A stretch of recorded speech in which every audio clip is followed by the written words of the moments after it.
नमस्कार, स्वागत है आपका। आप देख रहे हैं पुरवैया मुहिम। मैं हूं आपके साथ सुमित झा। आज हम एक ऐसी तस्वीर लेकर हाजिर हैं जो कई सवाल खड़े करती हैं। सवाल न सिर्फ सिस्टम पर बल्कि सवाल उस समाज पर भी जिसके सभ्य होने का दम भरा जाता है। लेकिन इसी सभ्य समाज के हाथों और समाज के सामने ऐसा जघन्य अपराध होता है जिसके लिए सिवाय अफसोस करने के कुछ नहीं किया जा सकता। सिस्टम तो सवालों के घेरे में है ही, लेकिन सवाल है कि क्या समाज भी इस कदर बेरहम हो सकता है? जरूर इन सवालों पर अपनी राय दीजिए पुरवैया मुहिम में।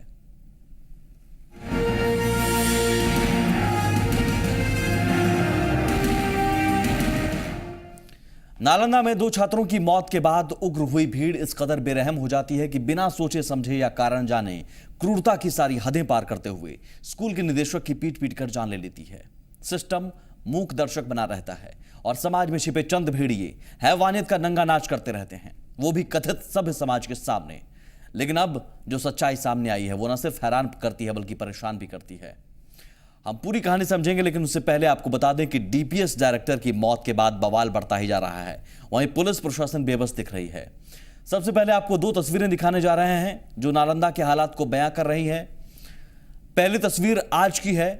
पोस्टमार्टम रिपोर्ट में डीपीएस के दोनों छात्रों की डूबने से मौत की बात सामने आई है। बिहार शरीफ सदर अस्पताल के उपाधीक्षक डॉक्टर शैलेंद्र सिंह ने इस बात का खुलासा किया है। मौत का खुलासा होते ही हिलसा में ग्रामीणों का गुस्सा फूट पड़ा। गुस्साए ग्रामीणों ने जिला पुलिस अधीक्षक, जिलाधिकारी, एडीएम समेत कई प्रशासनिक अधिकारियों की गाड़ियों के ऊपर पथराव कर बुरी तरह क्षतिग्रस्त कर दिया। गाड़ियों के शीशे भी तोड़ दिए, जिसके जवाब में कार्रवाई करते हुए पुलिस ने भी ग्रामीणों के ऊपर जमकर लाठियां भांजी, जिससे पूरे इलाके में अफरा तफरी मच गई। वहीं इस मामले में कार्रवाई हुई है। एसपी सिद्धार्थ मोहन जैन ने नालंदा थानाध्यक्ष को सस्पेंड कर दिया है। हत्या के विरोध में नाराज लोगों ने जहां रोड रेलवे ट्रैक जाम किया, वहीं डीएम, एसपी और एडीएम की गाड़ी सहित कई वाहनों को भी क्षतिग्रस्त कर दिया। वहीं पुलिस ने प्रदर्शनकारियों पर लाठीचार्ज भी किया है, जिसमें कई लोग जख्मी हो गए हैं। लेकिन दूसरी तस्वीर रविवार की है और ये तस्वीर कई सारे सवाल खड़े करती है। इसमें डीपीएस स्कूल के 2 लापता छात्रों का शव बरामद होने के बाद लोग इस कदर उग्र हुए या बेरहम हो गए कि दोनों छात्रों की मौत को हत्या का मामला तुरंत मानते हुए स्कूल पर हमला किया। और स्कूल के निदेशक जब वहां पर पहुंचे देवेंद्र प्रसाद, तो उनकी बेरहमी से पिटाई की गई और इस कदर पिटाई की गई कि उनकी मौत हो गई। इस दौरान लोगों ने स्कूल में जमकर तोड़फोड़ भी की। आप दोनों तस्वीरें देखिए और ये दोनों तस्वीरें आपके सामने हाजिर है। हम बस सवाल रखना चाह रहे हैं कि इस हैवानियत के खेल के पीछे दोषी है कौन? क्या सिर्फ सिस्टम या फिर वो समाज जिसके सामने ये खेल हैवानियत का होता रहा? जरूर कॉल कीजिए।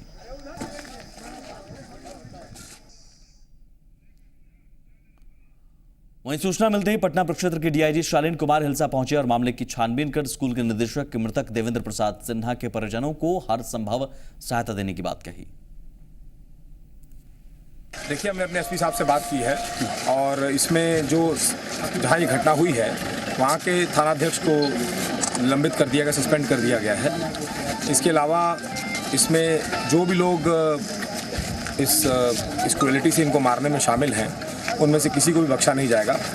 साक्ष्य के आधार पर विधि सम्मत कार्रवाई की जाएगी, उन सबको अरेस्ट किया जाएगा और कठोर से कठोर कार्रवाई की जाएगी। वहीं एडीजी मुख्यालय ने नालंदा मामले पर बयान दिया है। डीजी मुख्यालय सुनील कुमार ने कहा है कि डीआईजी मामले की जांच कर रहे हैं और वीडियो फुटेज के आधार पर आरोपियों की पहचान की जाएगी।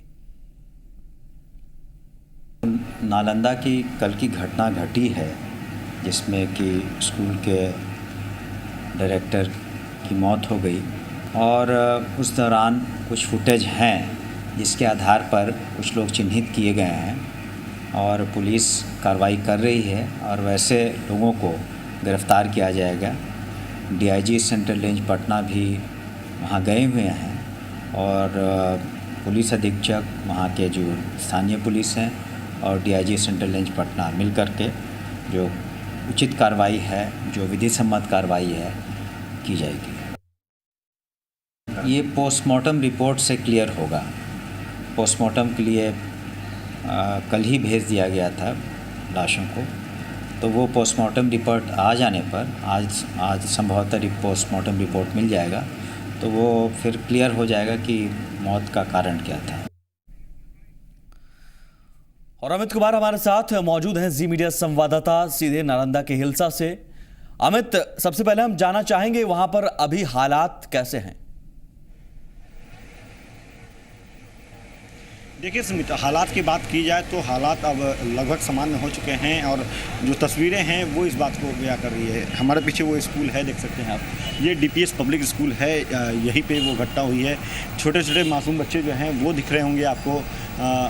अब यहाँ के जो आसपास के लोग हैं वो भी अब जो सामान्य दिनचर्या है उसमें शामिल हो गए हैं, क्योंकि जो जिन दोनों बच्चों का सब यहाँ रख करके प्रदर्शन किया जा रहा था, लगातार शासन प्रशासन के खिलाफ आवाज़ बुलंद किया जा रहा था, उन दोनों बच्चों का अंत्येष्टि के लिए जो डेड बॉडी है वो यहाँ से चला गया है और अब उनकी अंतिम संस्कार जो है वो की गई है। तो इस बीच अगर हम बात करें जो हालात यहाँ पे बेकाबू हुए थे उसकी, तो वो लगभग अब सामान्य होने चली है। लोग भी हैं, उनसे भी जानेंगे, इन लोगों से जानेंगे कि आखिर हालात यहाँ क्यों ऐसे हुए थे। इस बाबत हम बात करेंगे, यहाँ पे लोगों से भी बात करेंगे। लेकिन इस बीच जो बड़ी बात है और राहत की बात है प्रशासन के लिए कि अब जो हालात हैं वो सामान्य हुए हैं, क्योंकि तकरीबन 4 घंटे तक प्रशासन को मशक्क़त करनी पड़ी थी। कानून व्यवस्था को लोगों ने अपने हाथों में ले लिया था और जम करके यहाँ पे तोड़फोड़ की गई थी। यहाँ तक कि ज़िले के जो पुलिस कप्तान हैं उनकी भी गाड़ी, सिद्धार्थ मोहन जैन, उनकी भी गाड़ी को क्षतिग्रस्त किया गया, डीएम की गाड़ी को क्षतिग्रस्त किया गया और कहीं ना कहीं आक्रोश जो है वो लोगों के मन में था और आक्रोश इस बात को लेकर था कि जो घटना हुई है उसके लिए ये लोग सीधे तौर पे जिम्मेवार मानते हैं प्रशासन को। लेकिन सवाल यहीं से उठता है अमित, सवाल यहीं से उठता है कि क्या प्रशासन को जिम्मेदार कह देना सिर्फ ठीक है, प्रशासन मूक दर्शक बना रहा, प्रशासन ने अपना रोल नहीं निभाया, लेकिन सवाल क्या उस समाज को लेकर नहीं है जिस समाज के सामने हैवानियत का ये खेल होता रहा और सभी मूक दर्शक बने रहे और समाज के कुछ लोग भी उसमें शामिल रहे। बिल्कुल, देखिए समिति, यही एक बड़ा सवाल है और इस सवाल का जवाब देने वाले शायद कोई नहीं दिख रहे हैं हमें। लेकिन सबसे बड़ी बात है जो छोटे छोटे बच्चे हैं, आप तस्वीरों में देख सकते हैं यहाँ पे, ये छोटे छोटे बच्चे हैं, ये तमाम बच्चे जो अब यहाँ पे शांत खड़े हुए हैं, ये लोग जो हैं आक्रोशित थे और इन लोगों ने भी जम करके तोड़फोड़ की है। जो प्रशासन को लेकर के नाराज़गी थी, उसको लेकर के जो उबाल था इनके मन में, वो यहाँ देखने को मिला है। तो ऐसे में एक बड़ा सवाल ये उठता कि आखिर जो कानून व्यवस्था है उसको लेकर के जो नाराज़गी इन लोगों ने जाहिर की, तो ये नाराज़गी जो है वो कितना जायज़ माना जाए। तो इसको लेकर के यहाँ पे जो लोग हैं उनसे भी हम बात करेंगे, जानना चाहेंगे। ये बाबू बताओ कि यहाँ पुलिस आई थी तो उसमें तोड़फोड़ हुआ था, क्यों? क्योंकि यहाँ के प्रिंसिपल देवेंद्र सर को वहाँ निरपुरा विद्यालय के ग्रामीण लोग, राजगीर के ग्रामीण लोग उन्हें मार दिए थे और उसी के आवेश में आकर सब ग्रामीण लोग भड़क कर स्कूल के सब आदमी लोग भड़क कर यहाँ पर तोड़फोड़ स्टार्ट कर दिए, जिससे पुलिस के शासन रहते हुए वहाँ पर और सर को पीटा गया। इसी के लेकर रोड जाम कर दिया गया था और टायर लगा कर प्रदर्शन किया गया था। समझ सकते हैं छोटा अमित, हम चाहेंगे इन मासूमों से पूछिए, समझने की कोशिश कीजिए कि ये घटना इन मासूमों के लिए किस तरह से ये देखते हैं ये मासूम इस घटना को। अगर डीपीएस के डायरेक्टर की पीट कर हत्या की जाती है पूरे लोगों के सामने, समाज के सामने, सिस्टम के सामने, तो ये कैसे देखते हैं उसे, कितना गलत हुआ ये और इसके लिए जिम्मेदार ये मासूम किसे मानते हैं? बिल्कुल, ये भी हम जानने की कोशिश करेंगे। बाबू ये बताओ कि जो घटना हुई है, ये घटना आपको क्या लगता है कितनी गलत हुई है? जिस तरह से पहले 2 बच्चे जो हैं उनकी मौत हुई और उसके बाद आरोप प्रिंसिपल पे लगाया गया और प्रिंसिपल पे हमला किया गया, उनको जान से मारने की कोशिश की गई, बुरी तरह से उन्हें पीटा गया है। सर उसमें जो सर हैं जो पूरी मतलब निर्दोष हैं और मतलब कि इसमें कुछ वहाँ का जो स्थानीय लोग हैं ना उन्हीं का गलती है। क्यों मारा है? ये तो मतलब कि कुछ न्यूज़ में तो कल लिखा हुआ था कि मतलब रोटी चली तो, लेकिन ये तो कुछ नहीं पता है और इसके बारे में हम कुछ नहीं जानते हैं, लेकिन मेरा सर निर्दोष है। इनका कहना है कि उनके जो गुरुदेव हैं, जो टीचर हैं, वो निर्दोष हैं और ये लोग सीधे तौर पे कह रहे हैं कि जिन लोगों ने बिल्कुल सर। अमित, आप रहिए हमारे साथ, हम बातचीत जारी रखेंगे इसके बाद। जो क्योंकि निर्दोष थे वहाँ के लोग, वहाँ के बच्चे मान रहे हैं और कह रहे हैं कि दूसरे गाँव के कुछ लोग थे इसमें शामिल, तो क्या एक साजिश थी ये? क्योंकि साजिश की भी बू इसमें आ रही है। खुद जो मृतक डायरेक्टर, उनकी बेटी ने अपने पिता की मौत को साजिश करार दिया है और वहीं मृतक डायरेक्टर के भाई सुनील कुमार ने घटना की सीबीआई जांच की मांग की है। साजिश के तहत ही पापा की हत्या करवाई गई, क्योंकि जो बच्चे मरे हैं वो डूबने से मरे हैं, उनकी मृत्यु डूबने से हुई है और मेरे पापा को वहाँ जा करके वहाँ जो इंचार्ज है, हॉस्टल इंचार्ज, वो फरार हो गई और मेरे पापा को वहाँ भेज दी और पब्लिक लोगों ने मेरे पापा को मार दिया। जो कि डूबने से मौत हुई वो नॉर्मल घटना है, लेकिन मेरे पापा को साथ जो हुई उसमें प्रवीला कुमारी प्लस नालंदा थाना का जो थाना प्रभारी, वहाँ का दरोगा और वहाँ के जितने भी पुलिस पोस्टेड हैं, सारे लोग दोषी। हम तो प्रशासन पर ही आरोप लगा रहे हैं कि सारा के काम ही प्रशासन का ही है। जब प्रशासन वहाँ उन्हीं के गाड़ी में बैठ के गए हैं, थाना में उनकी अपनी गाड़ी लगी हुई है, प्रशासन का तो मैं आपकी सहायता करूंगा और हमारे साथ चलिए। वहाँ जाके उन्होंने बीच में उन्होंने मरवा दिया, प्रशासन वहाँ बैठ के तमाशा देख रहा था। तो इनके पीछे किसको दोषी मान रहे हैं आप? नहीं, सबसे बड़ी तो मैं सबसे पहले ये कहूँ कि प्रशासन की दोषी, और वहाँ के जो वहाँ प्रिंसिपल है, वहाँ के जो प्रिंसिपल है उनकी सबसे बड़ी दोष है।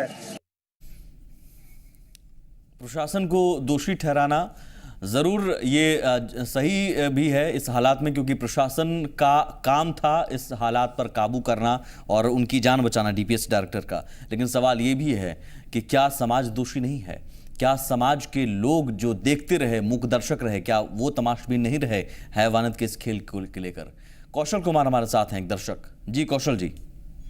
जी मैं वहाँ की बात असलियत ये बता रहा हूँ। वहाँ जो है तो ये जातिवाद का जो नंगा खेल अक्सर से शुरू हुआ है, असल में यही है। यहाँ पर जानबूझकर दूसरे गांव के लोग आकर उसको मारा है और रूमर उड़ा करके कि उस लड़के को हाथ फोड़ दिया या उस प्रिंसिपल के कारण उस बच्चे को मौत हुई है। जानबूझ करके वहाँ 2-4 गुंडे लोग हैं। आप ये कह रहे हैं कि कार्रवाई होगी, पुलिस वाले कह रहे हैं कार्रवाई होगी, किसी के खिलाफ कुछ कार्रवाई नहीं होगी।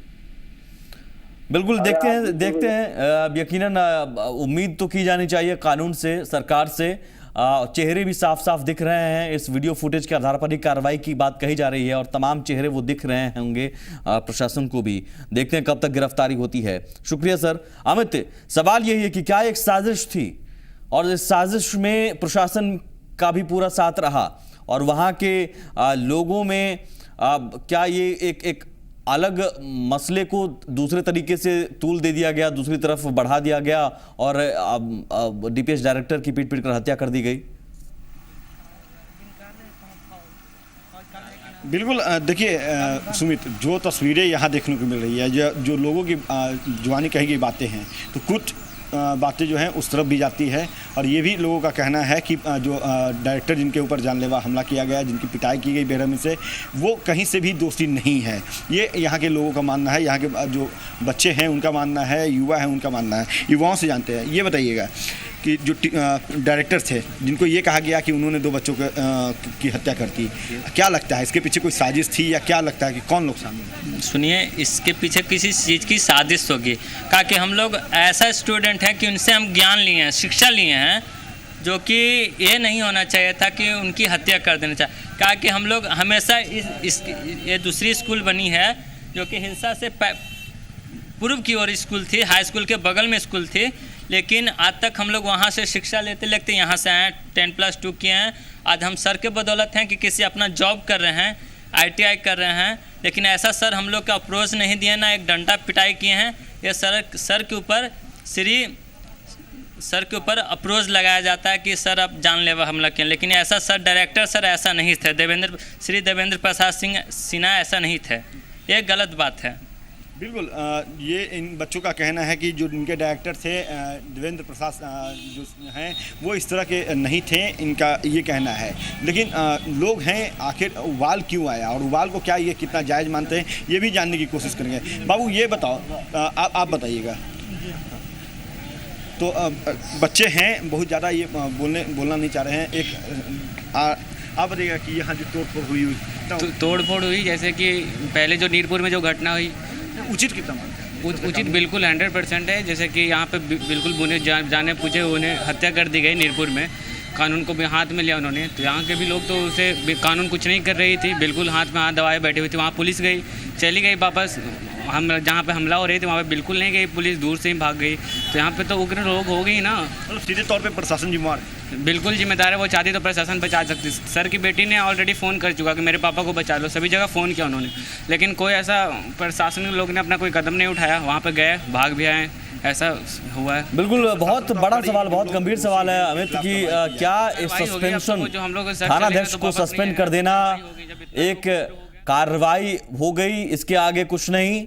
इतनी बड़ी घटना समाज के सामने, सिस्टम के सामने किसी की पीट पीट कर हत्या कर दी जाती है बेरहमी से, और उसके बाद ये प्रशासन की इतनी ही जिम्मेदारी बनती है कि एक थानाध्यक्ष को सस्पेंड कर दिया और हमने अपनी जिम्मेदारी पूरी कर ली। सवाल है कि कब तक गिरफ्तारी होगी, क्या इस मामले में तुरंत कार्रवाई हो रही है? मैं उस पर आता हूं, लेकिन उससे पहले दर्शक हैं, आनंद है हमारे साथ। जी आनंद जी। हाँ सर, मैं ये जानना चाह रहा हूँ कि आपका रिपोर्ट मैंने देखा कल से ही, और ये इस तरह से अमानवीय व्यवहार किया गया है उनके साथ, जो कि बहुत ही निंदनीय है। और ऐसे व्यक्ति को जो है कड़ी से कड़ी सजा मिलनी चाहिए, जो आपके फोटोज में है। इस तरह से उन्होंने मारा है, पीटा है, जो देखने लायक भी नहीं है। तो ऐसे लोगों पर आप किस तरह से, हम चाहते हैं कि आप इस केस को अपने तरीके से देखें, और इसको जो है, जो व्यक्ति इसमें मारपीट करते हुए नजर आ रहा है, उसके साथ कड़ी से कड़ी सजा जो है उसको दिलवाने की आप लोग जो है कोशिश कीजिए। बिल्कुल सर, हम आप मिलकर आवाज उठा रहे हैं। हमारी मुहिम यही है कि हम ये रिक्वेस्ट करेंगे कि उस व्यक्ति को जब तक नहीं पढ़ा जाता है, वो मैं देख रहा हूँ कि बांस के डंडे से जो है पूरी तरीका से पीटा गया है। उस व्यक्ति को जहां भी लगा होगा वो डंडा, तो हो सकता है उसका हड्डी टूट गया होगा वहां से, इतनी जबरदस्त उसने चोट पहुंचाई है। उनकी मौत हो गई, उनकी मौत हो गई, आंख तक निकालने की बात हुई। इतनी बेरहमी शायद वही मैं सोच रहा हूँ, बिल्कुल राक्षसी प्रवृत्ति ही कही जा सकती है। वो क्या वो इंसान नहीं है, वो हैवान है, तो उस राक्षस को तो फांसी की सजा होनी चाहिए। ये हैवानियत ही है सर। शुक्रिया सर, लेकिन सवाल है कि इस हैवानियत को होने देना भी हैवानियत का ही हिस्सा है, और होने दिया प्रशासन ने, होने दिया वहां के समाज ने भी। हमारे साथ एक और दर्शक मौजूद हैं, नरेंद्र हैं। जी सर, अपनी बात रखिए। मैं एक रिपोर्ट के जरिए कल की पूरी घटना को आपको दिखाना चाहता हूं। इस रिपोर्ट के जरिए आप समझिए कि डीपीएस के डायरेक्टर की हत्या नहीं की गई, इंसानियत की हत्या की गई है। भीड़ अगर बेकाबू हो जाए तो सही गलत के बीच की दीवार गिर जाती है। न्याय करने के नाम पर हिंसा का खेल न्याय को ही कटघरे में खड़ा कर देता है। नालंदा में भी यही हुआ। डीपीएस के डायरेक्टर देवेंद्र प्रसाद की मौत हो गई। उनकी मौत की वजह भीड़ द्वारा पीटा जाना है। दरअसल डीपीएस में पढ़ने वाले 2 बच्चों की मौत हो गई। नीरपुर में सड़क निर्माण के लिए खोदे गए गड्ढे से बच्चों का शव मिला। पहले लगा कि मामला पानी में डूबने का है, फिर शव को निकालने के बाद दोनों के शरीर पर जख्म के निशान मिले, और ये निशान हिंसा का कारण बने। मृत बच्चों के घर वालों ने डीपीएस के डायरेक्टर पर बच्चों की पिटाई का आरोप लगाया। ये 2 बच्चा, एक पचवाड़ा का और एक लहुआर का, उसको मार करके इन्होंने फेंक दिया है पानी में।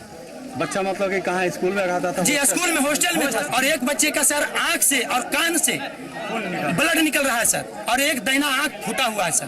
पानी में फेंका हुआ बच्चा का क्या आशंका है आप लोग? सर हम लोग का ये आशंका है सर कि जान मार के फेंक दिया गया। बच्चों की मृत्यु का बदला गांव वालों ने मौत से ही लेने का फैसला कर लिया। उन्होंने स्कूल के निदेशक की बेरहमी से पिटाई की, जिसे जैसे बना निदेशक पर टूट पड़ा। आक्रोश की आग में मानवता जल चुकी थी। बदले की भावना ने चेतना को भी मार डाला। नतीजा ये हुआ कि निदेशक कुछ ही देर बाद निढाल हो गए। पुलिस जब तक पहुंची तब तक कानून के दायरे से निदेशक की जान बचाने की कोई भी कोशिश निकल चुकी थी। देवेंद्र प्रसाद को अस्पताल ले जाया गया, पर बेरहमी के जख्म ने उनकी सांसें छीन ली। इस मामले में सच तो बाद में सामने आएगा। फिलहाल हकीकत यह है कि मानवता की हत्या सबने मिलकर की। नालंदा से दीपक विश्वकर्मा के साथ ब्यूरो रिपोर्ट, जी मीडिया। और सीएम नीतीश कुमार इस मसले पर कुछ बोल रहे हैं, सुनते हैं। पूरी गहराई से जांच हो रही है। डीजीपी को हमने कहा है, और वहां उन्होंने डीआईजी पटना रेंज को भी भेजा है। एक विचित्र प्रकार की और बहुत ही ये दुखदायी घटना है, लेकिन इसकी पूरे हर पहलू से और गहराई से इसकी जांच, हर पहलू से गहराई से जांच हो रही है। सीएम साहब ने भरोसा दिया है, लेकिन सवाल है कि क्या ये जांच की रफ्तार, इस जांच की रफ्तार भी कुछ बाकी मामलों की तरह होगी? क्योंकि जिस रफ्तार से बाकी मामलों की जांच होती रही है, शायद यही वजह है कि ये चेहरे जो आपको नजर आ रहे होंगे, इन्होंने कानून को अपने हाथ में ले लिया और कानून देखता रह गया। ये तस्वीर जरूर कई सारे सवाल खड़ा करती है, और ये तस्वीर हम दिखाना नहीं चाहते आपको बार बार, लेकिन ये दिखाने की मजबूरी इसीलिए है क्योंकि देखें समाज के अंदर, हमारे समाज के अंदर इंसानी चेहरे के रूप में चंद भेड़िए हैं और हम आप मिलकर उन्हें बाहर कर सकते हैं। अगर हम आप देखते रह जाते हैं किसी की इस तरह से हैवानियत का खेल, तो हम आप भी दोषी हैं। अमित हमारे साथ मौजूद हैं। अमित, इन चेहरों को पहचानने में कोई मेरे ख्याल से दिक्कत नहीं होनी चाहिए। साफ साफ वो चेहरे नजर आ रहे हैं, बयान भी हम लोग कल से दिखा रहे हैं। अब शायद पुलिस को लेकर क्या जांच वही रफ्तार, वही प्रक्रिया जो बाकी मामलों में हमेशा सरकारी प्रक्रिया रहती है, क्या वही है या फिर इसमें कुछ अलग दिख रहा है, कुछ अलग तत्परता दिख रहा है, जैसा कि सीएम साहब अब इस मामले में बयान दिया है उन्होंने? देखिए सुमित, सबसे बड़ी बात है कि जो ऐसी घटना होती है उसके बाद एक सरकारी बयान जारी किया जाता है। सरकारी बयान इसलिए हम कर रहे हैं कि हर बार कुछ ऐसा ही बयान, कुछ ऐसी शब्द जो है वो सुनने को देखने को मिलती है। चाहे हम बात पुलिस मुख्यालय के स्तर की करें या अभी जो मुख्यमंत्री ने कहा है उनकी बात करें, तो हर घटना के बाद ऐसी बयान जारी की जाती है कि मामले की जाँच की जा रही है, जाँच के बाद जो भी दोषी होंगे उनके खिलाफ कड़ी कार्रवाई की जाएगी। लेकिन कब तक कार्रवाई की जाएगी यह समय अवधि जो है कोई मुकर्रर नहीं करता। और यही बात है कि यहाँ पर जो लोग हैं, जिस जगह हम खड़े हैं, हमारे साथ जो लोग खड़े हैं, इसी बात को लेकर के आक्रोशित थे कि आखिर जो कानून व्यवस्था के साथ खिलवाड़ किया गया, जो प्रिंसिपल हैं उनके साथ अमानवीय व्यवहार किया गया, उनकी बेरहमी से पिटाई की गई जिसके कारण उनकी मौत हो गई। तो इसके लिए जो जिम्मेवार व्यक्ति है उनकी गिरफ्तारी समय रहते क्यों नहीं कर ली गई। दूसरी जो बड़ा बात था कि जब प्रिंसिपल की जो बेटी हैं उन्होंने इस बात की जानकारी प्रशासन को दी कि जो लोग हैं उनके पिता की हत्या करना चाहते हैं और उनको अपने साथ ले जाना चाहते हैं, बावजूद इसके प्रशासन जो है उतनी तत्परता से कार्रवाई क्यों नहीं की। तो दो बड़े सवाल हैं जिसका जवाब प्रशासन को देना है। तीसरी जो बड़ी बात है कि लगातार नालंदा जिला जो है वहाँ पे कानून व्यवस्था की स्थिति बद से बदतर होती जा रही है, बावजूद यहाँ के पुलिस कप्तान जो है उनका स्थानांतरण क्यों नहीं किया जा रहा है। क्योंकि लोगों का कहना है कि सिद्धार्थ मोहन जैन जब से आए हैं तब से यहाँ अपराध का ग्राफ जो है वो लगातार बढ़ा है, उसमें इजाफा हुआ है। ये लोग मुख्यमंत्री जब यहाँ आए थे तो उनसे मांग भी किया था इन लोगों ने, यहाँ के जो लोग हैं उनकी बात मैं बता रहा हूँ आपको कि इन लोगों ने मांग किया था कि यहाँ पे दूसरे जो कड़क पुलिस ऑफिसर हैं उनकी नियुक्ति यहाँ पे की जाए, लेकिन ऐसा कुछ हुआ नहीं।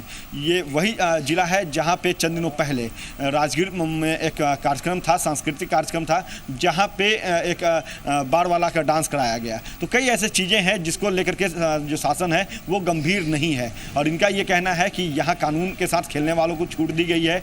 जो लोग कानून के तहत रह करके काम करते हैं उन्हें ही कई सारे सवाल हैं, जवाब एक भी नहीं। बिल्कुल अमित, कई सारे सवाल हैं, जवाब एक भी नहीं। तस्वीर सब कुछ बयां कर रही है, वीडियो फुटेज के आधार पर कार्रवाई की बात कही जा रही है, लेकिन अब तक शायद छापेमारी की कोशिश भी कहीं नजर नहीं आ रही है। जांच होगी, कार्रवाई होगी, ये बयान रटा रटाया बयान ही दिया जा रहा है। बहुत शुक्रिया अमित, हम जरूर आपसे अपडेट लेंगे आगे भी और इस मसले को लेकर तब तक हम सवाल उठाते रहेंगे जब तक सरकार, सिस्टम जवाब नहीं दे देता कि आखिर एक शख्स की पीट कर हत्या हो जाती है प्रशासन के सामने बेरहमी से। ये तस्वीर देखिए और यहां पुलिस कहीं नजर नहीं आई। क्या सिस्टम के होने का मतलब यही है कि भीड़ हैवानियत का खेल खेलती रहे और सिस्टम, प्रशासन, पुलिस देखती रहे और उसके बाद बस थानाध्यक्ष का सस्पेंशन हो गया? आगे क्या होगा, सवाल यही है, नजर रहेगी।